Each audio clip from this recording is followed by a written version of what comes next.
So my dear friends, welcome back to our YouTube channel physics save life. আমাদের চ্যানেলে তোমাদের সকলকে স্বাগত জানাই। বন্ধুরা, আমরা যে চ্যাপ্টারটা নিয়ে আলোচনা করছিলাম সেটা হচ্ছে কিরশফের সূত্র। তো সেইখানে আমরা থিওরিটা শেষ করে দিয়েছিলাম।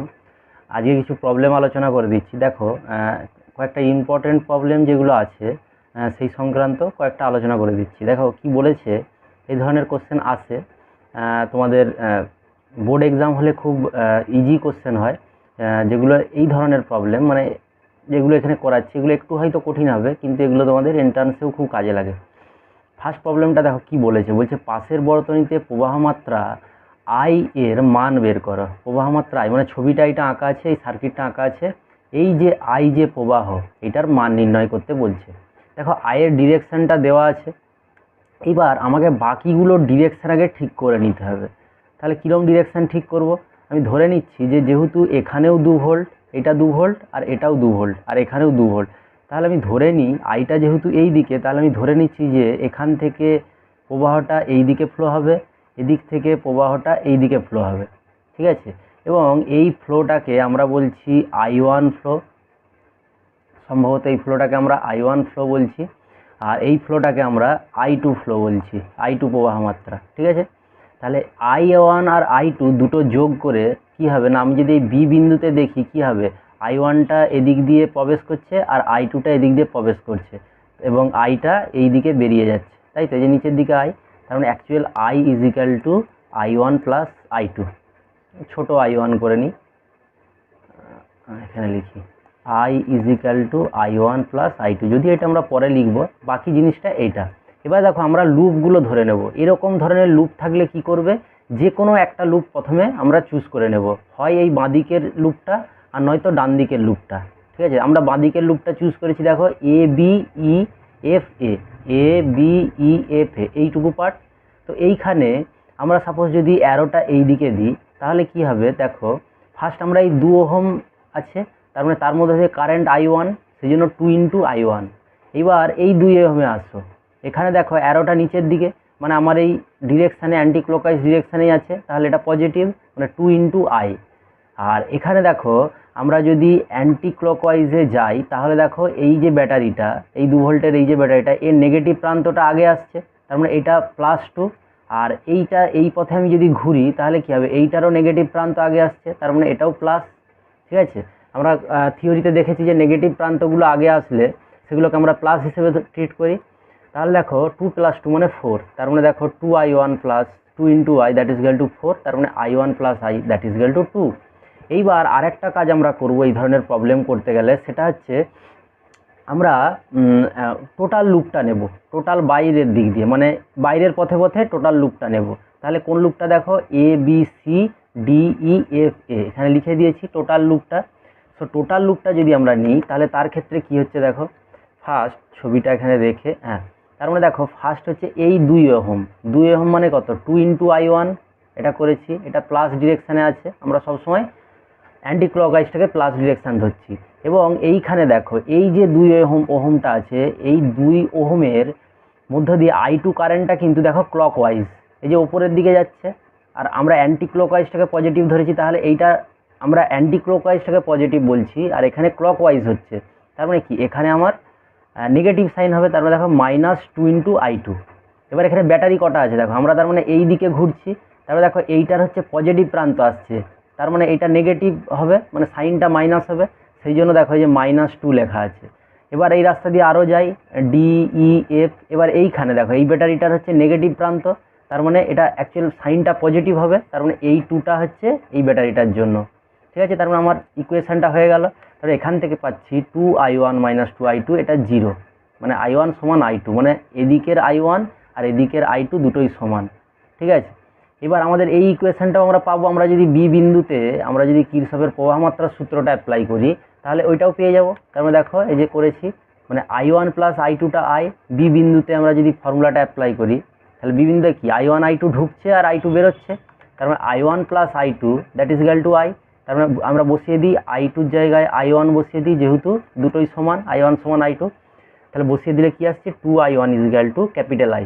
এখান থেকে আমরা স্মল I1টা পেয়ে যাব। তাহলে দেখো এবার আমরা যদি 1 নম্বরে বসিয়ে দিই, 1 নম্বরে কি ছিল, I1 প্লাস ক্যাপিটাল I সমান 2, দেখো I1 প্লাস ক্যাপিটাল আই, এটা ছিল I1 plus capital I that is equal two 2, এটা হচ্ছে 1 নম্বর ইকুয়েশন। এবার আই এর জায়গায় আমরা 2I1 বসিয়ে দিয়েছি, এই যে 2I1 that is equal two 2, তার মানে I1 সমান 2/3, এবং যেহেতু I1 সমান I2, একটু আগেই দেখেছি I1 সমান I2, তার মানে কি দুটোই সমান, তার মানে I1 সমান 2/3, আর I2টাও হচ্ছে একই 2/3, তাহলে এইটা হয়ে গেল আমার I1 I2 এর ভ্যালু। এবার আমাকে ক্যাপিটাল আইটা ক্যালকুলেট করতে বলেছে, তাহলে ক্যাপিটাল আই কত হবে 2 ইন্টু I1, তাহলে 2 ইন্টু I1 মানে 2 ইন্টু 2/3, তার মানে অ্যাকচুয়াল হচ্ছে 4/3 অ্যাম্পিয়ার। এইভাবে কিন্তু আমরা এই প্রবলেমগুলোকে ট্যাকেল করতে পারি। দেখো প্রবলেমটা একবার চেক করে নাও কতদূর কী হলো। এই যে দেখো এই প্রবলেমটা ছিল, মানে এই ছবিটা আমার আঁকা ছিল, আমাকে হচ্ছে যে ক্যাপিটাল আইটা ক্যালকুলেট করতে বলেছে। আমি ডিরেকশানগুলো আগে ঠিক করে নেব প্রথমেই, কারেন্টের কোন দিকে ডিরেকশান, তোমরা ডিরেকশানগুলো উল্টো দিকেও নিতে পারো, মানে I1 I2 এগুলো ডিরেকশান উল্টো দিকে নিতে পারো, সেক্ষেত্রে কিন্তু একটা করে মাইনাস সাইন আসবে। মানে ধরো এখানে এই যে আমি I1 ক্যালকুলেট করেছি, এখানে যদি এই যে I1 সমান I2, ঠিক আছে, এখানে যদি কোনো একটা কিছুতে মাইনাস সাইন আসে, তাহলে বুঝতে হবে আমরা ছবিতে যেই দিকটা চিহ্নিত করেছি কারেন্টটা ঠিক তার উল্টো দিকে প্রবাহ হচ্ছে। মানে ধরো এই যে I1টা, এখানে I1 এসেছে, I1 সমান I2 ইজ ইকাল টু 2/3। এবার এটা যদি এরকম হতো যে মাইনাস 2/3 যদি হতো, তাহলে বুঝতে হবে আমরা যেই দিকটা ছবিতে দেখিয়েছি কারেন্টটা ঠিক তার উল্টো দিকে প্রবাহ হবে। যদি মাইনাস আসতো, এক্ষেত্রে আসছে না, মানে আমরা ডিরেকশানটা ঠিকই নিয়েছি। ঠিক আছে এই ব্যাপারটা। আচ্ছা নেক্সট কি প্রবলেম আছে দেখো, নেক্সট যে প্রবলেমটা আছে, এই ধরনের প্রবলেম প্রচুর থাকে। বলছে কিরশফের সূত্রের সাহায্যে প্রদত্ত বর্তনীর 40 ওহম এবং 20 ওহম এর মধ্য দিয়ে প্রবাহিত তড়িৎ প্রবাহমাত্রার মান কত। মানে উপরের এই যে 20 ওহম আর এখানে 40 ওহম। দেখো এই রকমের সার্কিট যখনই দেখবে, ফার্স্ট কাজ আমার হবে কারেন্টের ডিরেকশানগুলো ঠিক করে নেওয়া। ঠিক আছে, কারেন্টগুলো কোন দিকে আমি ধরবো, সেটা মানে বিপরীত হতেও পারে, মানে তাহলে নেগেটিভ চলে আসবে, তখন আমরা বুঝবো যে কারেন্টটা উল্টো দিকে করতে হবে। এবার আমরা যে হোক একটা ধরে নেব। ফার্স্ট আমরা লক্ষ্য করব, দেখো কটা আছে টোটাল, এখানে 80 ভোল্ট একটা আছে, এখানে 40 ভোল্ট, এখানে 40 ভোল্ট, তাহলে সব থেকে বেশি যেটা আমি প্রথমে সেটা থেকে কারেন্টটাকে ডিরেক্ট করব। কীরকম, ধরো 80 ভোল্ট সব থেকে বড়, তার মানে এর পজিটিভ এন্ড থেকে কারেন্ট বেরোবে, তার মানে কারেন্টের ডিরেকশানটা 80 ভোল্ট থেকে বেরোবে, মানে কারেন্টটা এই দিকে বেরোবে, তাহলে এই দিকে যাচ্ছে, দিয়ে কী হবে এই সি বিন্দুতে এসে দুদিকে ভাগ হয়ে যাবে, একটা এই দিকে একটা এই দিকে। তাহলে আমি ধরে নিই ফার্স্ট এই কারেন্টটা I1, আর এই মাঝখানের কারেন্টটা I2, আর এইখান দিয়ে যে কারেন্টটা এখানে ফ্লো হচ্ছে এইটা হচ্ছে I3। তাহলে আমার কারেন্টের টোটাল ডিরেকশানটা হয়ে গেল, আমাকে আর কিছু ভাবতে হচ্ছে না, আমি টোটাল কারেন্টের ডিরেকশানটা ঠিক করে নিয়েছি। এবার এখানে কি আছে দেখো, I1টা দুভাগ হয়ে গেছে সি বিন্দুতে এসে, তার মানে কী হবে I1 is equal two I2 plus I3, আমি সেইভাবে বিভাজনটা করেছি। হ্যাঁ, কিরশফের যে প্রবাহমাত্রার সূত্র সেখান থেকেই করেছি। আচ্ছা ফার্স্ট আমাদের ওই একই রকম, এখানে দেখো টোটাল উপরে একটা লুপ আছে আর নিচে একটা লুপ আছে, আমরা যে কোনো একটা লুপ ধরে নেব, এবং আর একটা লুপ হবে বাইরের দিক বরাবর যে লুপটা, আগের অঙ্কটা যেমন করেছি। ফার্স্ট দেখো ABCDA মানে উপরের লুপটা, এখানে দেখো ফার্স্ট কী করেছি 20 ইন্টু I1, মানে আমি ডিরেকশানটাকে অ্যান্টি ক্লক ধরেছি, তার মানে অ্যান্টি ক্লক ধরলে এইটা অ্যান্টি ক্লক ওয়াইজই যাচ্ছে 20 ওহমের মধ্যে দিয়ে, তার মানে সেই জন্য পজিটিভ। 40 ওহমের মধ্যে দিয়ে দেখো ঠিক অ্যান্টি ক্লক ওয়াইজই ডিরেকশানে ফ্লো হচ্ছে I2টা, তার মানে 40 ইন্টু I2 সেটাও পজিটিভ। এবার এই রাস্তা দিয়ে ঘুরতে ঘুরতে কি ব্যাটারির নেগেটিভ এন্ডটা আসছে, দেখো আমি যদি এই পথ দিয়ে অ্যান্টি ক্লক ওয়াইজ ঘুরি, তাহলে এই যে ABCDA এই পথে যদি আমি যাই, এখানে এসে আমার নেগেটিভ এন্ডটা পাচ্ছি, তাহলে +80, নেগেটিভ এন্ড আসলে তার সাইনটা পজিটিভ হয়, তাহলে এটা হয়ে গেল। এবং প্রবাহ মাত্রার সূত্রানুসারে কী হয়ে যাবে I1 is equal two I2 plus I3, সেটা আমরা আগেই ডিস্ট্রিবিউশনটা করেই নিয়েছি, দিয়ে তারপরে লিখেছি। ঠিক আছে, এটা হয়ে গেল। তাহলে এবার নেক্সট আমরা বাইরের লুপটা ধরবো। ঠিক আছে, বাইরের লুপটা যদি ধরি, কী লুপ হবে ABCFEDA, এই যে বাইরের লুপটা, মানে আগের অঙ্কটার মতোই এবার বাইরের লুপটা নেব। বাইরের লুপটা নিলে দেখো ফার্স্ট আমরা যেই রেজিস্ট্যান্সটা পাচ্ছি সেটা হচ্ছে 20 ওহম, তার মধ্যে দিয়ে কারেন্ট I1, এটা অ্যান্টি ক্লক ওয়াইজ, ঠিক আছে, তার মানে এটা পজিটিভ, মানে 20 I1। এবার এইখানে আসো এই BCF পথে, এবার এখানে, তারপরে এখানে দেখো 10 ওহম যেটা, এর মধ্যে দিয়ে I3 কারেন্টটা অ্যান্টি ক্লক ওয়াইজ আছে, তার মানে এটাও পজিটিভ। এবার ব্যাটারিটার কথা ভাবো, এই যে 40 ভোল্ট ব্যাটারি, এইটা নেগেটিভ এন্ডটা আগে আসছে, আমি যদি এই পথ দিয়ে আসছি, তার মানে 40টা পজিটিভ, আবার এই রাস্তা দিয়ে হাঁটো ই ডি এ, তারপরে এইদিকে গেলে এই যে 80 ভোল্টটা আছে এরও নেগেটিভ এন্ডটা আসছে আগে অ্যান্টি ক্লকওয়াইজ যদি ঘড়ি, তাহলে সেটা হচ্ছে 80, তার মানে এটা পজিটিভ। মানে আমরা এই রাস্তা বরাবর A B C F E D এই রাস্তা বরাবর ঘুরতে ঘুরতে ব্যাটারির যে এন্ডটা প্রথমে আসবে, ঠিক আছে, সেই এন্ডটা দেখো 40 ভোল্টের, আমি যদি এই পথ দিয়ে ঘুরি আগে নেগেটিভ এন্ডটা চলে আসছে, আবার এই রাস্তা দিয়ে গিয়ে এখান দিয়ে 80 ভোল্টের নেগেটিভ এন্ডটা আসছে, মানে এগুলো পজিটিভ সাইন হবে, নেগেটিভ আগে আসলে পজিটিভ সাইন হবে। তারপরে 80 + 40, এবার এটাকে যদি একটু শর্ট করি, কমন নিয়ে কাটাকুটি করি, তাহলে 2i1 + i3 that is equal two 12 হবে। এবার i3 জায়গায় মানটা বসিয়ে দিয়েছি, i3 মানে কত, এই জায়গার থেকে i3 is equal two i1 - i2, ঠিক আছে, এটা বসিয়ে দিয়েছি যে এখানে বসিয়ে দিয়ে দেখো 3i1 - i2 12 পেয়ে গেছে, এটাকে 2 নম্বর ইকুয়েশন দিয়ে দিয়েছি আর এইটাকে 1 নম্বর। এবার আমরা কি করব, 1 নম্বরকে 3 দিয়ে মাল্টিপ্লাই করে দেবো, তাহলে কত হবে 3, এইটা 3 2 6, এটা 3 4 12, দেখো এখানে করেছি 3 6 12, আর এইটাকে যেমন ছিল তেমন করে বিয়োগ করে দিয়েছি, যেমন আমরা এমনি অপনয়ন করি। তাহলে দেখো কী পাচ্ছি 7i2 = 0, i2টা 0, মানে মিডিলের যে পাথ সেখান দিয়ে কোনো কারেন্ট ফ্লোই হবে না, মানে এই যে i2 এটা 0, মানে এই 40 ওহমের মধ্যে দিয়ে কোনো কারেন্ট প্রবাহই হবে না। এবার বাকিগুলো ক্যালকুলেট করি, দেখো আমরা যদি 2 নম্বর ইকুয়েশনে বসিয়ে দিই, মানে এই জায়গায় বসিয়ে দিই, কী হবে 3i1 - i2, i2-র ভ্যালুটা 0 একটু আগেই পেয়ে গেছি, বসিয়ে দিয়েছি, দ্যাট ইজ ইকুয়াল টু 12, সেখান থেকে i1টা হচ্ছে 4 অ্যাম্পিয়ার, এটা আমাদের ক্যালকুলেট করতে বলেছিল। দেখো i1 মানে হচ্ছে এই যে i1 মানে হচ্ছে 20 ওহমের মধ্যে দিয়ে কত প্রবাহ মাত্রা, তাহলে 20 ওহমের মধ্যে দিয়ে প্রবাহ মাত্রা হচ্ছে 4 অ্যাম্পিয়ার, আর 40 ওহমের মধ্যে প্রবাহ মাত্রা হচ্ছে 0 অ্যাম্পিয়ার, মানে কোনো প্রবাহ নেই। এটা আমাকে ক্যালকুলেট করতে দিয়েছিল যে প্রবাহ মাত্রার মান নির্ণয় করো, ঠিক আছে। 2 টাইপের অঙ্ক আমি করিয়ে দিলাম, বইয়ে আরও অনেক টাইপের অঙ্ক আছে, সেগুলো তোমরা নিজেরা চেক করবে। এবং এই যে ডিরেকশানটা তোমরা উল্টো দিকেও দিতে পারো, মানে আমি i1 যেদিকে দিয়েছি তোমরা i1টা ঠিক উল্টো দিকে দিলে, কিন্তু এই i1 + i2 মানে এই i1 = i2 + i3, এই যে জায়গাটা, যেই বিন্দুতে তোমরা প্রবাহ মাত্রার এটা ক্যালকুলেট করছো সেখানটা যেন ঠিক থাকে, তাহলেই হবে। তোমরা i1টাকে একদিকে ধরো, মানে তোমরা অ্যাকচুয়ালি এই অঙ্কটা এইভাবে করতে পারো, তোমরা এটা ট্রাই করবে। ধরো আমি এমনি একটা ছক করে বলে দিচ্ছি, সরি, এটা এরকম জায়গায় ধরো এরকম আমার সার্কিট ছিল, ঠিক আছে। এবার আমি i1টাকে এই দিকে, আমি i1টাকে কোন দিকে ধরেছি আমাদের সার্কিটে, হ্যাঁ এই দিকে ধরেছি তো, ডান দিকে। আমি এবার i1টাকে এই দিকে ধরবো, তাহলে i1টা এই দিকে, এবার i1টা এই দিকে যাবে, দিয়ে এসে এই দিকে ঢুকবে, আর একটা এই দিকে বেরিয়ে যাবে, এটাকে i2 বলছি, এটাকে i3 বলছি। এইটা যদি নিজেরা করো তাহলে দেখতে পাবে যে i1টা আসবে -4 অ্যাম্পিয়ার, i2টা যেমন 0 ছিল 0ই থাকবে। তার মানে কি, এই -4 দেখেই বুঝতে পারবো আমি যে ধরেছি এটা ভুল ধরেছি, তার মানে অ্যাকচুয়াল আমার এই দিকে ডিরেকশানটা হবে। তোমরা এটা চেক করে দেখবে যেটা করতে বললাম, ঠিক আছে। আচ্ছা, নেক্সট কী আছে দেখি। নেক্সট যেটা আছে এখানে দেখো, এটা হচ্ছে আমাদের মেনলি হুইটস্টোন ব্রিজের যে অঙ্কটা, আমি প্রত্যেকটা একটা করে টাইপ করিয়ে দিচ্ছি। তোমাদের যদি কারোর অঙ্কগুলো বুঝতে সমস্যা হয়, তোমরা প্রিভিয়াস যে থিওরিগুলো পড়িয়েছি, 4টে লেকচার মতো ছিল বা 3টে লেকচার, যে থিওরিটা পড়িয়েছি সেটা গিয়ে একবার দেখে নেবে, তাহলে কিন্তু তোমাদের এগুলো খুব সহজেই করতে পারবে। আচ্ছা, এখানে কি বলেছে দেখো, প্রত্যেকটি রোধ এবং গ্যালভানোমিটারের মধ্যে দিয়ে প্রবাহ মাত্রা কত, তাহলে আমাকে এই ছবিটা দিয়ে দিয়েছে, ঠিক আছে।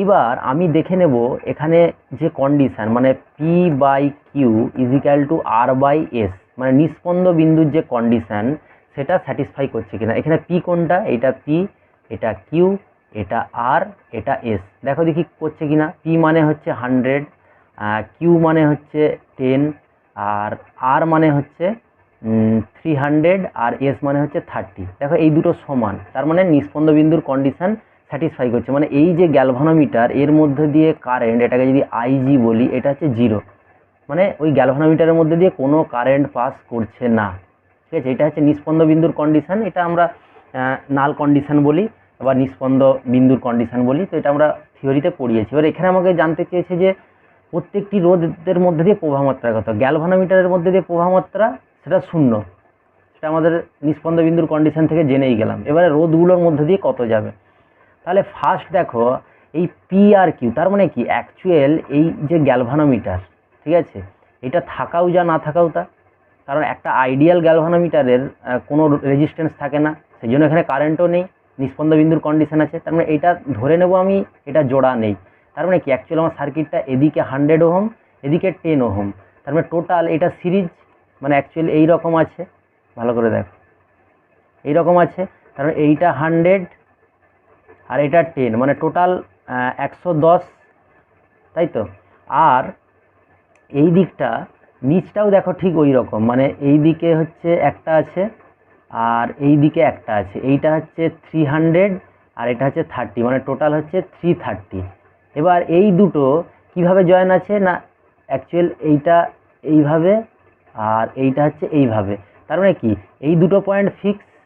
তার মানে আমি যদি বলি যে একটা 110 আর একটা 330, তারা কীরকম আছে, ওপরে একটা আছে আর একটা নিচে আছে, আর তাদের এই বিন্দুটা নিচে এইভাবে কানেক্টেড আছে, তার মানে এইটা তখন হয়ে যাবে আমার 110 আর এইটা হয়ে যাবে 330, মানে 110 আর 330 এরা হচ্ছে সমান্তরাল সমবায়ে আছে। এবং কারেন্টটা কীরকম যাচ্ছে, এই দিকে সাপোজ কারেন্টটা আই কারেন্ট ঢুকছে, এইদিকে আর কারেন্ট বেরিয়ে যাচ্ছে।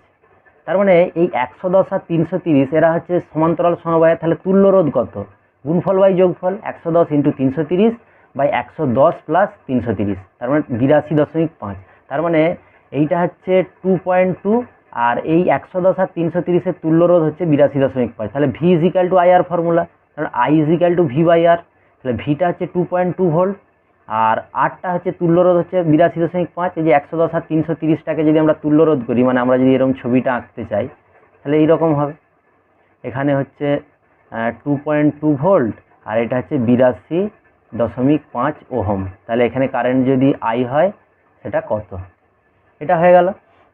এটা আমরা পেয়ে গেলাম আইটা কত, ঠিক আছে। এইবার আমরা যদি ভিএ মাইনাস ভিবি বলি, মানে এই বিন্দু আর এই বিন্দুর কথা ভাবি, এখানে কি কি রেজিস্ট্যান্স আছে। আমি যদি উপরের পার্টটা ধরি, 100 ওহম আছে আর এখানে 10 ওহম আছে, তাহলে V is equal to IR.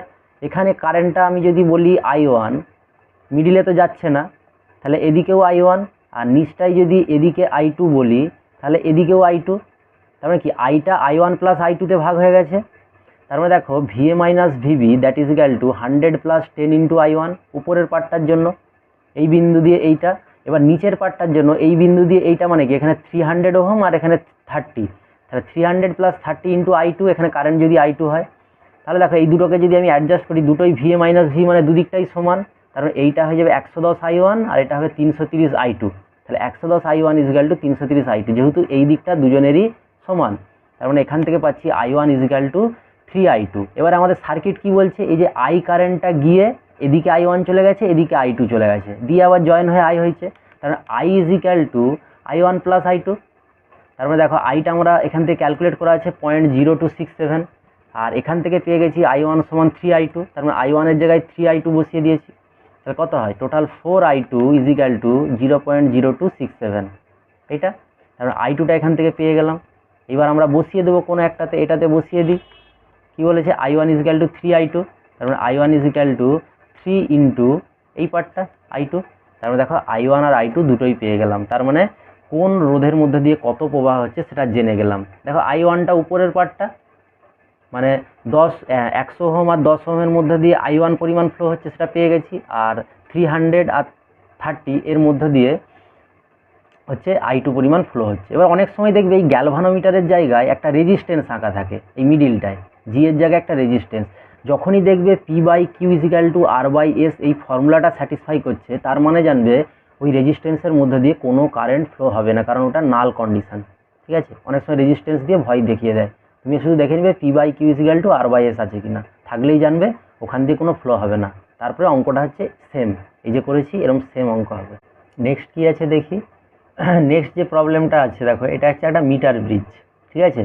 Metre ব্রিজের থিওরিটা আমরা করিয়ে দিয়েছি অলরেডি, যাদের সমস্যা হবে তারা তোমরা প্লিজ থিওরিটা গিয়ে দেখে নেবে। আর চ্যানেলে যারা নতুন আছো তোমরা প্লিজ চ্যানেলটি সাবস্ক্রাইব করে দিয়ে এবং পিছনের যে সমস্ত ভিডিও আছে সেগুলো দেখতে থাকো, দেখবে পরপর আমাদের থিওরি এবং অঙ্ক, প্রয়োজনীয় যেগুলো বোর্ড এক্সামের অঙ্ক সেগুলো কিন্তু পরপর করে দেওয়া আছে, ঠিক আছে।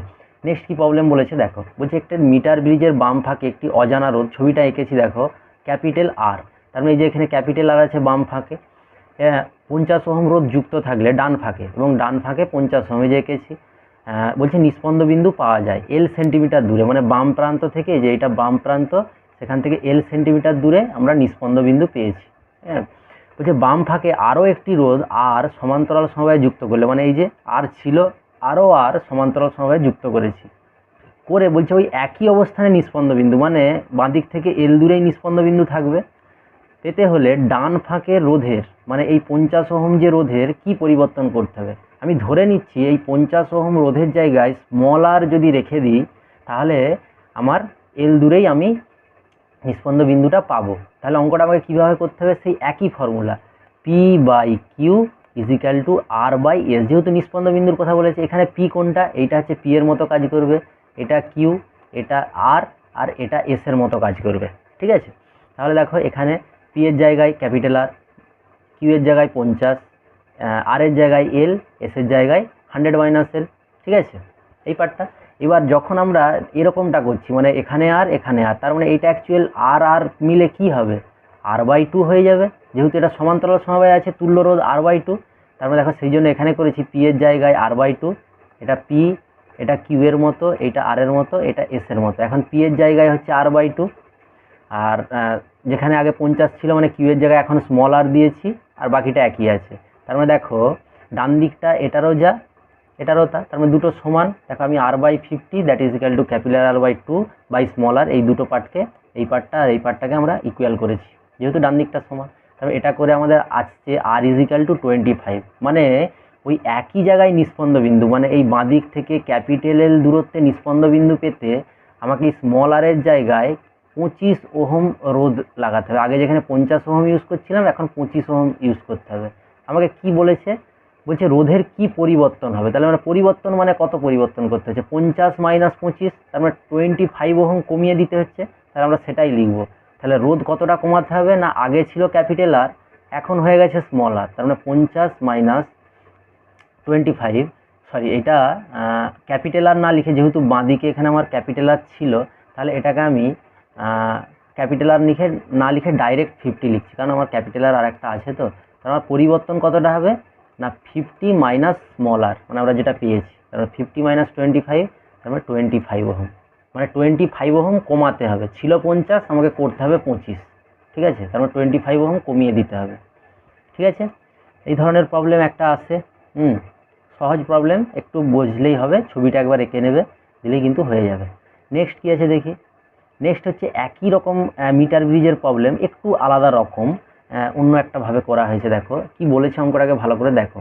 বলছে 30 ডিগ্রি সেন্টিগ্রেড এবং 30 ডিগ্রি সেন্টিগ্রেড উষ্ণতা আছে এবং 5 ওহম রোধের একটি অ্যালুমিনিয়াম তার একটি মিটার ব্রিজের বাম দিকের ফাঁকে যুক্ত করা হলো। এই যে বাম দিকের ফাঁকে এটা, এখানে 5 ওহম একটা রোধ যোগ করা হয়েছে 30 ডিগ্রি সেন্টিগ্রেড উষ্ণতায়।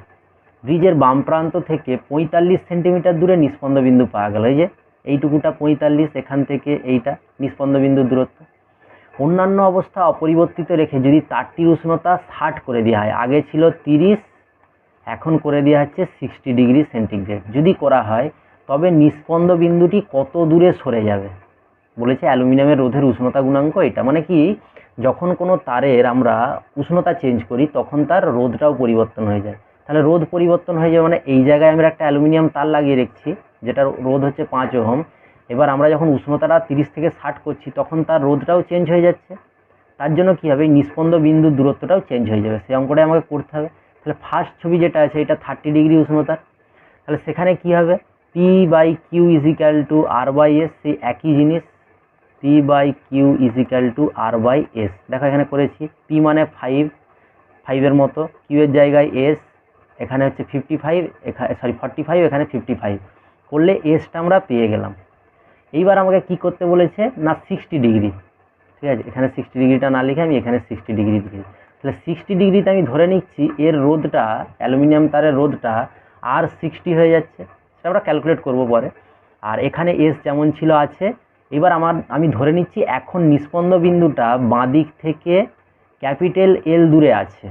আচ্ছা, এখানে 100 মাইনাস এল কেন করা হচ্ছে, এই টোটালটা 100 হয়, তোমরা থিওরিটা দেখলেই বুঝতে পারবে। টোটালটা 100 সেন্টিমিটার হয়। ঠিক আছে, এই জন্য 100 মাইনাস এল হচ্ছে। ঠিক আছে, এখানে ওই যে 45 বলেছিল, বাকিটা 55, মানে টোটালটা 100। ঠিক আছে, আচ্ছা এইবার তাহলে দেখো আমাদের এলটা ক্যালকুলেট করতে হবে, মানে নিস্পন্দ বিন্দুটা কোথায় হবে। এবারে আমাদের ফর্মুলা মানে এটা দেওয়া আছে আর 30 ডিগ্রি সেন্টিগ্রেড উষ্ণতায় কত হচ্ছে না 5 ওহম, এই যে 30 ডিগ্রিতে 5 ওহম।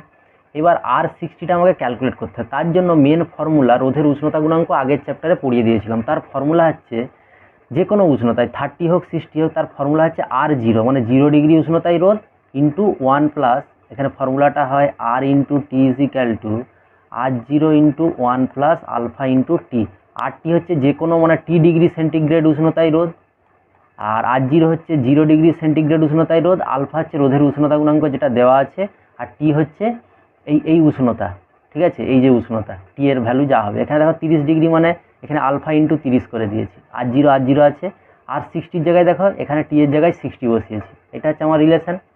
তার মানে R30/R60 যদি এখান থেকে করি তাহলে এইরকম জিনিসটা দাঁড়ায়, R0 into 1 plus 30 alpha, R0 into 1 plus 60 alpha, R0 কেটে যাচ্ছে, এইটুকু পড়ে থাকছে, তাহলে 1 প্লাস 30 ইন্টু আলফার ভ্যালু এটা দেওয়া আছে, বসিয়ে দিয়েছি, আর নিচটা 1 প্লাস 60 ইন্টু আলফা বসিয়ে দিয়েছি, R30 ভ্যালু 5, এটা আমার প্রথম থেকেই দেওয়া আছে।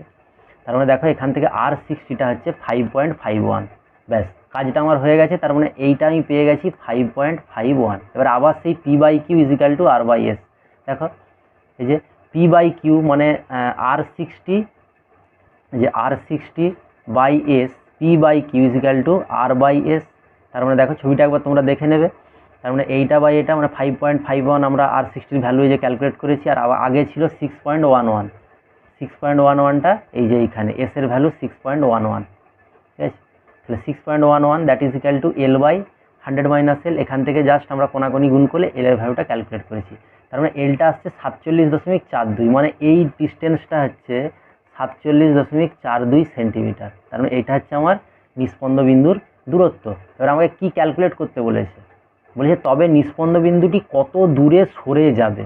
তাহলে কত দূরে সরে যাবে না, এটা সরে যাবে ডান দিকে, কতটা সরে যাবে, আগে ছিল 45, এখন হয়ে গেছে 47, তাহলে ডান দিকে কতটা সরছে 47.42 মাইনাস 45, তার মানে এই পরিমাণ ডান দিকে সরে যাচ্ছে, মানে আগে ছিল 45-এ, এখন হয়েছে 47.42 দূরে, তার মানে 2.42 সেন্টিমিটার দূরে ডান দিকে সরে যাচ্ছে। এটা বলতে হবে ডান দিক কি বাঁ দিক, কম হলে বাঁ দিক, মানে আগে 45 এসেছিলো, এখন যদি 43 আসতো তাহলে বলতাম বাঁ দিকে সরে গেছে, আর এখন যেহেতু বেশি এসছে তাহলে ডান দিকে সরে যাচ্ছে, ঠিক আছে। খুব ভালো প্রবলেম এগুলো, হ্যাঁ। আচ্ছা নেক্সট একটা প্রবলেম আছে, এটা দিয়ে আমরা শেষ করব, সেটা হচ্ছে পোটেনশিওমিটারের প্রবলেম। আচ্ছা পোটেনশিওমিটারের তার আমরা থিওরিতে করেইছি, পোটেনশিওমিটারের টোটাল 10টা তার থাকে এবং প্রত্যেকটা তার 1 মিটার করে হয়, টোটাল লেন্থ থাকে 1000 মিটার। যেখানে বলেই দিয়েছে বলছে একটি পোটেনশিওমিটারের 1 মিটার লম্বা 10টি তার দিয়ে গঠিত। তোমরা যারা বুঝতে পারছো না তারা থিওরিটা প্লিজ দেখবে। একটি সঞ্চয়ক কোষ দ্বারা এর মধ্যে দিয়ে অপরিবর্তিত তড়িৎ প্রবাহ পাঠানো হচ্ছে, মানে যেখানে তড়িৎ প্রবাহের কোনো পরিবর্তন নেই, কনস্ট্যান্ট ফ্লো হচ্ছে। দেখা গেল যে পোটেনশিওমিটার তারের 840 সেন্টিমিটার দৈর্ঘ্যে একটি ড্যানিয়েল কোষের তড়িৎচালক বল প্রতিমিত হলো মানে নিস্পন্দ বিন্দুর মতো কাজ করছে। পোটেনশিওমিটার তারটির দৈর্ঘ্য 100 সেন্টিমিটার যদি বাড়িয়ে দিই, এই ক্ষেত্রে প্রতিমান দৈর্ঘ্য মানে নিস্পন্দ বিন্দু মানে যেখানটা হচ্ছে ততটা দৈর্ঘ্য কত হবে। তোমরা থিওরিটা একবার চেক করবে, ঠিক আছে, তারপর সহজেই বুঝতে পারবে। এখানে দুটো জিনিস থাকে, একটা হচ্ছে মানে পোটেনশিওমিটারের সাথে যুক্ত থাকে একটা কোষ, সেটা হচ্ছে E1, আর একটা বাইরের থেকে একটা চালক কোষ থাকে, সেটা হচ্ছে E2, ঠিক আছে। দুটো কোষ থাকে, একটা পোটেনশিওমিটারের সাথে যুক্ত থাকে E1, আর E2টা বাইরের থেকে। তাহলে দেখো এই যে E1 মানে টোটাল কত হচ্ছে, আচ্ছা সিগমাটা হচ্ছে ওই তারের একক দৈর্ঘ্যের রোধ, ঠিক আছে, একক দৈর্ঘ্যের রোধ হচ্ছে সিগমা। তাহলে 1000 মিটার দৈর্ঘ্যের রোধ হচ্ছে 1000 ইন্টু সিগমা, এইভাবে থিওরিটা করলেই দেখতে পাবে। তারপরে E1 মানে হচ্ছে I কারেন্ট, I ইন্টু আর হচ্ছে 1000 ইন্টু সিগমা, যেখানে সিগমা হচ্ছে একক দৈর্ঘ্যের রোধ। এবারে E2টা কী হবে, E2টা সবসময় কি হয় ওই নির্ণয় মানে যেখানটায় আমরা করি, তোমার হচ্ছে যে সার্কিটটা দেখলেই বুঝতে পারবে, থিওরিটা এর আগের থিওরিটাতেই করা আছে লাস্টে একদম, ঠিক আছে। ওটা বলছে 840 সেন্টিমিটার, ঠিক আছে, 840 সেন্টিমিটার। তার মানে দেখো এখানে আচ্ছা হ্যাঁ, তার মানে এখানে টোটাল 10টা তার আর 1 মিটার করে, তার মানে টোটাল হচ্ছে 100 সেন্টিমিটার করে, এক একটা 100 সেন্টিমিটার, 10টা মানে 1000 সেন্টিমিটার করে, এটা 1000 করেছি, আর এটার ক্ষেত্রে 840, ঠিক আছে, বলে দিয়েছে। আর কি বলেছে, এইবার দ্বিতীয় কেসে বলেছে তারটির দৈর্ঘ্য 100 সেন্টিমিটার বৃদ্ধি করছি, মানে আগে যেটা 1000 ছিল এখন সেইটা 100 বেড়ে 1100 হয়ে গেছে। তাহলে E1টা সমান I1 ইন্টু 1100 ইন্টু সিগমা, আর E2টা আমাকে ক্যালকুলেট করতে হবে, মানে E2টা নয় এই স্মল এলটা ক্যালকুলেট করতে হবে, যে প্রতিমান দৈর্ঘ্য মানে বাড়িয়ে দিলে প্রতিমান দৈর্ঘ্যটা কত হবে, মানে এই স্মল এলটা কত হবে। তার মানে আমি দেখো দুদিকে E1/E2 করেছি, এটা করলে আই কেটে যাবে, সিগমা সিগমা কেটে যাবে, পড়ে থাকবে 1000/840। আর এদিকে E1/E2 করলে পড়ে থাকবে এইটা 1100/L। তার মানে দুটোকে আমি যদি ইকুয়াল করি, যেহেতু এদিকটাও E1/E2 এদিকটাও E1/E2, তাহলে সেটা আসে আমার L সমান 924 সেন্টিমিটার। তার মানে আগে যেটা 840 সেন্টিমিটার ছিল, এই যে আগে যেটা 840 সেন্টিমিটার দৈর্ঘ্যে নিস্পন্দ বিন্দু পাওয়া যাচ্ছিল, এখন সেটা 924। যে প্রতিমান দৈর্ঘ্য যেহেতু আমরা 100 সেন্টিমিটার বাড়িয়ে দিয়েছি, তার জন্য এখানে এখন প্রতিমান দৈর্ঘ্য হয়ে যাচ্ছে 924 সেন্টিমিটার। তোমরা থিওরিটা একবার দেখে নেবে, ঠিক আছে। E1 কোষটা টোটাল তারটার সঙ্গে যুক্ত থাকে, মানে ছবিটা যদি আমি আঁকার চেষ্টা করি এই রকম, ধরো এইটা আমার টোটাল তারটা, এইটার সাথে আমার E1 এখানে হচ্ছে আমার টোটাল তারটা, মানে AB এইটা হচ্ছে টোটাল তার, এই তারটার দৈর্ঘ্য হচ্ছে টোটাল হচ্ছে 1000 সেন্টিমিটার, এই টোটাল তারটা A থেকে B পর্যন্ত, ঠিক আছে। এখানে E1 লাগানো থাকে, তার মানে E1টা AB-র এগেনস্টে পড়ছে, তার মানে 1000, তার জন্য আরেকটা এখান থেকে বেরিয়ে কি করা থাকে, আরেকটা কোষ লাগানো থাকে, এবং সেইটা কোনখানে দিলে দৈর্ঘ্যটা কত হবে সেটা করা থাকে, ঠিক আছে। এইটাকে বলি E2, মানে E2টা সবসময় এই ডিস্টেন্সটাকে দেখবে, মানে এটা যদি C বিন্দু বলি তাহলে AC ডিস্টেন্সটাকে সবসময় দেখবে। এবার ওই AC ডিস্টেন্সটাই প্রথমে ছিল 840, মানে এই বিন্দু থেকে শুরু করে প্রথম কেসটাতে ছিল এই বিন্দু থেকে শুরু করে এই বিন্দু দিয়ে এই বিন্দু পর্যন্ত, এটা ছিল 840, এখন সেটা কত হয়েছে, এখন 924 হয়ে গেছে। মানে এই বিন্দু থেকে শুরু করে এই বিন্দুতে এসে এই বিন্দুতে এসে এখানে এসে হয়তো এখানে এসে থামছে, ঠিক আছে, নেক্সট কেসে, ঠিক আছে। এই রকম যেহেতু ডিস্টেন্সটাও চেঞ্জ হয়ে গেছে, মানে আগে 1100 ছিল, এখন এই টোটাল তারটা এ থেকে বি এই যে ডিস্টেন্সটা সেটা এখন 1100 হয়ে গেছে, ঠিক আছে। তোমরা থিওরিটা একবার দেখবে।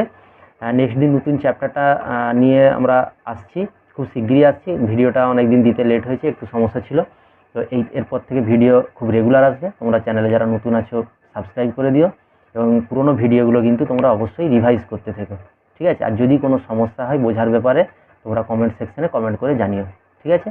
তো নেক্সট ডে খুব শিগগিরই ভিডিও দিচ্ছি। আজকের মতো এখানেই শেষ করছি। তোমরা সবাই ভালো থেকো, সুস্থ থেকো।